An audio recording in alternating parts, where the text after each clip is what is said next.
10h.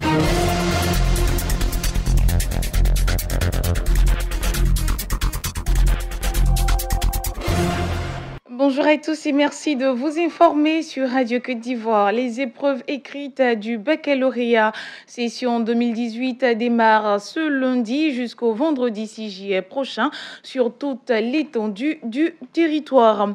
Le président de la République a été célébré à Gagnoa lors d'un meeting animé par le Premier ministre, une occasion au cours de laquelle les populations du Go ont fait des doléances. Aimé Zébéyou, porte-parole. Excellence, Monsieur le Premier ministre, le problème crucial de disponibilité des terres cultivables dans les 12 villages de la commune se pose. Au titre des préoccupations des femmes, en plus du marché, les femmes sollicitent la construction d'une unité de transformation de manioc et de riz, ainsi qu'un centre de recherche sur le riz. Au titre des préoccupations des jeunes, nos jeunes souhaiteraient avoir une maison qui leur soit dédiée avec une médiathèque, ainsi qu'une opération permis de conduire à coût réduit, l'aménagement d'un ancien bâtiment en musée et l'aménagement d'espaces de sport collectif dans les différents quartiers de Gagnoa. Au titre des préoccupations des cadres, les populations ont fait le constat, Monsieur le Premier ministre, de ce que la région, qui regorge de plusieurs cadres, n'est pas prise en compte dans les nominations aux postes de responsabilité. Le Premier ministre appelle ici à l'émergence d'un Ivoirien nouveau. On écoute Amadou Gonkoulibali. Travaillons à offrir une véritable chance d'un monde meilleur aux générations futures en faisant de la Côte d'Ivoire le pays de l'espérance promise à l'humanité, la patrie de la vraie fraternité. Pour atteindre ces objectifs, nous devons œuvrer à l'émergence d'un Ivoirien nouveau, comme j'ai eu l'occasion de le dire à Ouagayo. J'ai foi qu'avec votre appui, chers frères et sœurs de la région du Go, nous y parviendrons. Oui, j'ai foi. Je suis venu ici en pays bêté. J'ai entendu, j'ai vu. Je rendrai compte au président de la République du nouveau pacte que vous avez décidé de sceller avec lui pour la paix et le développement de la Côte d'Ivoire. À l'instant, le chef du gouvernement, lors de sa tournée dans la région du Go, une tournée au cours de laquelle le siège du conseil régional a été inauguré. Situé dans le quartier présidentiel de Gagnoa, le siège du conseil régional a bénéficié d'un appui du gouvernement pour la finalisation des travaux. Joachim Djedje Bagnon.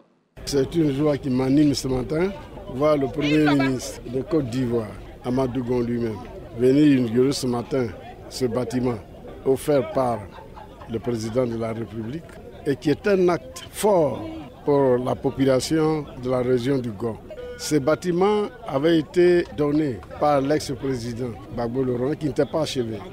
Et quand nous sommes arrivés, j'ai approché le président et c'est lui qui a financé pour que ce bâtiment-là soit là aujourd'hui. C'est un don inestimable pour toute la population du Go.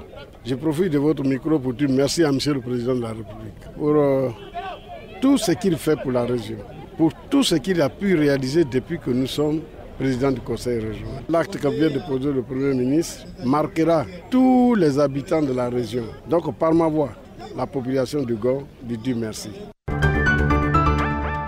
Vous suivez le bulletin d'information sur Radio Côte d'Ivoire. La mairie de Séguéla en faveur de l'autonomisation des femmes de sa commune.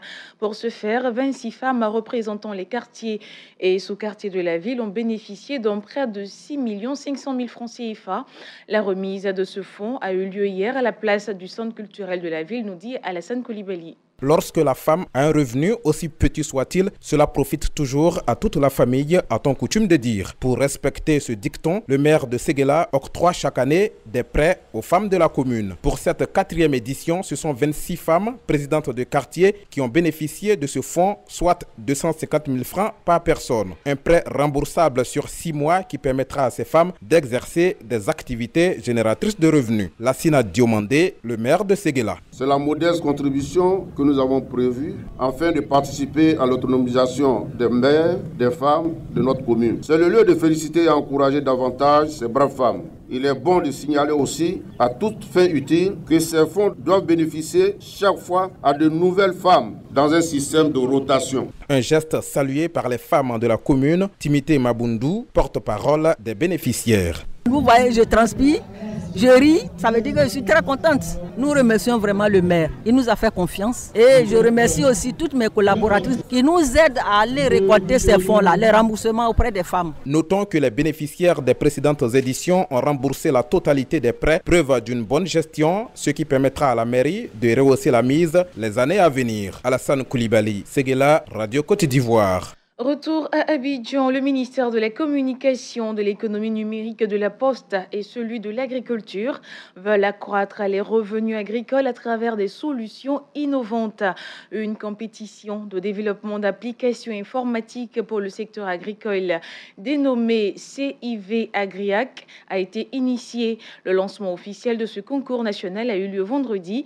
La finale nationale se tiendra le 1er août prochain. Les explications de Jean Delmas oui, président du comité d'organisation. Le hackathon CV Agriac va se dérouler en 48 heures dans 5 villes et au terme de ces 48 heures, chacune des équipes devra proposer une solution innovante avec au moins un prototype qui marche. Et nous allons sélectionner 2 équipes vainqueurs par finale régionale pour les villes de l'intérieur, 4 pour la ville d'Abidjan. Les finales vont se dérouler dans 5 villes, Korogo, Boaké, Yamoussoukro, Daloa et Abidjan. On aura donc 12 équipes à la finale nationale et ça sera un pitch, c'est-à-dire ils vont venir présenter leur projet devant un jury national avec des démos. Le jury va couronner 4 projets. Nous voulons des solutions innovantes, mais des solutions qui servent réellement sur le terrain. On veut des solutions qui puissent aider le petit paysan, la structure de l'État qui est en charge d'accompagner le producteur, de superviser la commercialisation des produits par exemple. Donc l'idée pour nous, c'est qu'on ait des solutions qui servent réellement. Ça, c'est très important. Les conséquences des pluies en Côte d'Ivoire, on en parle. Pourquoi les populations de Bingerville ont du mal à regagner leur commune chaque fois qu'il pleut? Le reportage est signé Ami Traoré. Les pluies diluviennes qui s'abattent sur la ville d'Abidjan créent d'énormes dégâts au plan humain. L'on note depuis le 18 juin 18 morts au total. Outre les pertes en vies humaines, on note des maisons détruites et les infrastructures routières en état de dégradation avancée ou carrément détruites. Sur l'as Adjamé-Bingerville, au niveau de PK9, les pluies continuent de créer d'énormes dégâts. La voie principale inondée empêche les usagers de rentrer sur Bingerville. Pour régler ce problème, la destruction de nombreuses constructions est en cours. Selon la pluie, là, les dégâts que ça a créé, là, bon, c'est le gouvernement qui a écrit ici les murs, là, donc ça doit être démoli, quoi. Donc, notre boss nous a envoyé pratiquement pour débarrasser pour lui. Là, maintenant, c'est que l'État va décider, bon, s'ils doivent rentrer encore dans la cour. Bon, là, ça dépend d'eux.